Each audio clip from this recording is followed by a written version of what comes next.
ನಮಸ್ಕಾರ. ನಿಮ್ಮ ಮನೆ ಬಾಗಿಲಿಗೆ ಈ ರೀತಿಯಾದ ಚೀಟಿ ಅಂಟಿಸಿದ್ದಾರಾ? ಹಾಗಾದರೆ ಈ ವಿಡಿಯೋನ ಕೊನೆ ತನಕ ನೋಡಿ, ಶೇರ್ ಮಾಡಿ. ಉಪಯುಕ್ತ ಮಾಹಿತಿ ಇದೆ. ಯಾಕೆ ಅಂಟಿಸಿದ್ದಾರೆ, ಏನಿದೆ ಈ ಚೀಟಿ, ನಿಮ್ಮ ಮನೆ ಬಾಗಿಲಿಗೆ ಯಾಕೆ ಅಂಟಿಸಿದ್ದಾರೆ, ಎಲ್ಲ ವಿಚಾರನ್ನ ನಾನು ವಿಡಿಯೋದಲ್ಲಿ ತಿಳಿಸಿಕೊಡುತ್ತೇನೆ.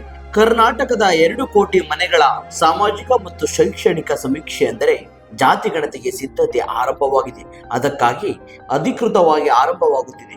ಹೀಗಾಗಿ ರಾಜ್ಯದ ಎಲ್ಲ ಮನೆ ಬಾಗಿಲಿಗೆ ಬಳಿ ಹೋಗಿ ಈಗಾಗಲೇ ಸ್ಟಿಕ್ಕರ್ಗಳನ್ನು ಅಂಟಿಸಿದ್ದಾರೆ. ಅಪಾರ್ಟ್ಮೆಂಟ್, ಪ್ಲಾಟ್ ಎಲ್ಲ ಕಡೆಯಲ್ಲೂ ಕರ್ನಾಟಕ ರಾಜ್ಯ ಹಿಂದುಳಿದ ವರ್ಗಗಳ ಆಯೋಗವು ಕೊಟ್ಟಿರುವ ಈ ಸ್ಟಿಕ್ಕರ್ಗಳನ್ನು ವಿದ್ಯುತ್ ಇಲಾಖೆಯ ಸಿಬ್ಬಂದಿಗಳು ಮೂಲಕ ಪ್ರತಿ ಮನೆಯ ಬಾಗಿಲಿಗೆ ಅಂಟಿಸಲು ಸೂಚಿಸಿದೆ.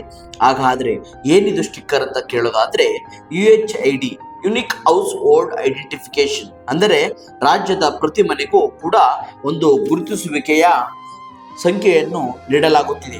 ಈ ಸಂಖ್ಯೆಯನ್ನು ಹೊಂದಿರುವ ಸ್ಟಿಕ್ಕರ್ಗಳನ್ನು ವಿದ್ಯುತ್ ಪ್ರಸರಣ ಕಂಪನಿಗಳಾದ ಬೆಸ್ಕಾಂ, ಎಸ್ಕಾಂ, ಜೆಸ್ಕಾಂ, ಮೆಸ್ಕಾಂ, ಸೆಸ್ಕಾಂ ಸಿಬ್ಬಂದಿಗಳು ಅಂಟಿಸುತ್ತಿದ್ದಾರೆ.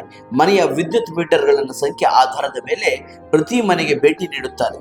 ಅಲ್ಲಿ ಅವರು ಹೌಸ್ ಹೋಲ್ಡ್ ಐಡಿಯನ್ನು ಜನರೇಟ್ ಮಾಡಿ ಸ್ಟಿಕ್ಕರ್ ಅನ್ನು ಅಂಟಿಸುತ್ತಾರೆ. ಈ ಸ್ಟಿಕ್ಕರ್ ಮೇಲೆ UHID ಸಂಖ್ಯೆಯನ್ನು ಜೊತೆಗೆ QR ಕೋಡ್ ಈ ತರ ಮಾಹಿತಿಗಳನ್ನು ಇರುತ್ತದೆ. ಇದು ಸಮೀಕ್ಷೆಯ ಮುಂದಿನ ಹಂತಗಳಿಗೆ ತುಂಬಾನೇ ಅಗತ್ಯವಾಗುತ್ತದೆ. ಈ ಸ್ಟಿಕ್ಕರ್ಗಳನ್ನು ಮೂಲಕ ಜಾತಿ ಗಣತಿಯನ್ನು ಕೂಡ ಸರ್ಕಾರವು ಪತ್ತೆ ಹಚ್ಚಲು ತುಂಬಾನೇ ಅನುಕೂಲವಾಗುತ್ತದೆ. ನಮಸ್ಕಾರ. ಹೆಚ್ಚಿನದಾಗಿ ನೋಡಿ, ಶೇರ್ ಮಾಡಿ, ಅನೇಕರಿಗೆ ಅನುಕೂಲವಾಗಲಿ.